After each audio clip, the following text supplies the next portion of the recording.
धर्म आपको लगातार करना पड़ेगा। अगर आप धर्म नहीं करते हैं तो आपको अधर्म करने के लिए कुछ करने की आवश्यकता नहीं है, केवल आप धर्म करना बंद कर दो, अधर्म अपने आप प्रकट हो जाएगा। धर्म वो क्रिया है जो आपको लगातार करनी पड़ती है। अगर आपको अधर्म को बढ़ने से रोकना है तो आपको निरंतर धर्म करना पड़ेगा। लगातार आपको पाप को बढ़ने से रोकना है तो पुण्य को आपको लगातार करना पड़ेगा। मैं इसका उदाहरण देकर समझाता हूं कि जिस प्रकार आप खेतों में जब आपको फसल की आवश्यकता होती है, अन्न की, अनाज की आवश्यकता होती है, तो आपको खेत को जोतना पड़ता है, उसमें बीजारोपण करना पड़ता है, उसकी सिंचाई करनी पड़ती है, तब जाकर आपको फसल प्राप्त होती है। अगर आप ऐसा नहीं करेंगे तो खरपतवार पैदा हो जाएगी, आपका खेत बंजर हो जाएगा। यही तो पाप है।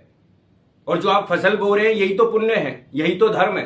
तो अर्थात धर्म आपको लगातार करना पड़ेगा, पुण्य के कार्य आपको लगातार करने पड़ेंगे, तब जाकर आप पाप और असत्य पर जीत को हासिल कर सकते हो। अगर आपने धर्म को करना बंद कर दिया तो पाप को अलग से करने की आवश्यकता नहीं है, पाप अपने आप प्रकट हो जाएगा।